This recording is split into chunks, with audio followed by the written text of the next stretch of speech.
कश्मीर हमला, तनाव की नई लहर। पिछले महीने कश्मीर में हुए भीषण आतंकी हमले ने एक बार फिर भारत और पाकिस्तान के रिश्तों को तल्ख बना दिया है। इस हमले में 36 भारतीय और एक नेपाली पर्यटक की जान चली गई और कई लोग घायल हुए। भारत सरकार ने इस हमले को आतंकवाद की श्रेणी में रखा है और इसके लिए पाकिस्तान को जिम्मेदार ठहराया है। वहीं पाकिस्तान ने इन आरोपों से साफ इनकार किया है। इस घटना के बाद दोनों देशों के बीच कूटनीतिक संबंधों में भारी गिरावट आई है। राजनयिकों को निष्कासित किया गया, वीजा सेवाएं रोकी गईं और व्यापारिक संबंध भी लगभग ठप हो गए हैं। सीमाओं पर सेना को हाई अलर्ट पर रखा गया है और दोनों देशों के बीच तनाव चरम पर है।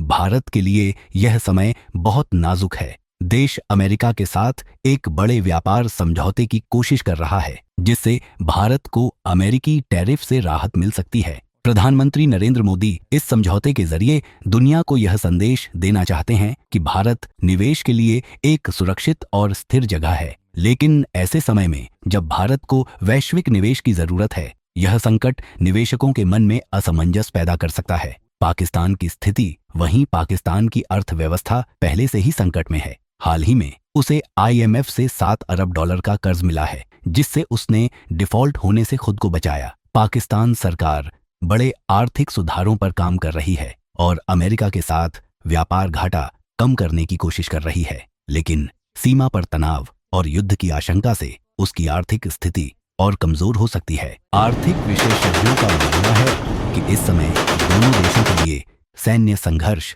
किसी भी तरह से फायदेमंद नहीं है। भारत को वैश्विक निवेश और व्यापार समझौतों की जरूरत है। अगर तनाव बढ़ता है तो अमेरिका, यूरोप और ब्रिटेन के साथ चल रही बातचीत पर भी असर पड़ सकता है। पाकिस्तान के लिए भी यह समय बहुत संवेदनशील है। उसकी अर्थव्यवस्था अभी पूरी तरह संभली नहीं है और विदेशी कर्ज पर निर्भर है।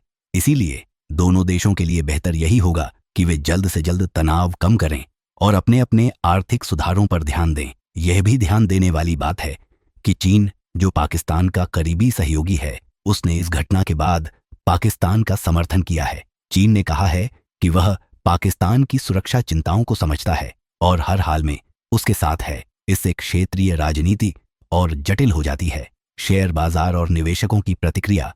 इस तनाव के बावजूद भारत का शेयर बाजार अपेक्षाकृत स्थिर रहा है और NSE निफ्टी 50 इंडेक्स ने हाल ही में नया रिकॉर्ड बनाया है। वहीं पाकिस्तान का बाजार भी धीरे धीरे संभल रहा है। यह दिखाता है कि निवेशक फिलहाल बड़े पैमाने पर घबराए नहीं हैं, लेकिन अगर तनाव बढ़ता है तो बाजारों पर असर पड़ सकता है। आगे क्या हो सकता है?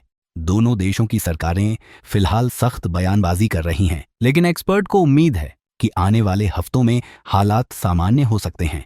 सीमित सैन्य कार्रवाई की संभावना से इनकार नहीं किया जा सकता, लेकिन दोनों देश लंबे युद्ध से बचना चाहेंगे। भारत के लिए राष्ट्रीय सुरक्षा सर्वोपरि है, लेकिन अर्थव्यवस्था को भी नजरअंदाज नहीं किया जा सकता।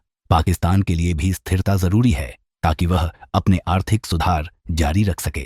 तो दोस्तों, यह था आज का विश्लेषण। भारत पाकिस्तान तनाव, उसकी आर्थिक चुनौतियां और आगे की संभावनाएं। अब हम आपसे जानना चाहते हैं, क्या आपको लगता है कि दोनों देशों को बातचीत का रास्ता अपनाना चाहिए या सख्त कदम उठाने चाहिए? अपने विचार हमें कमेंट सेक्शन में जरूर बताएं।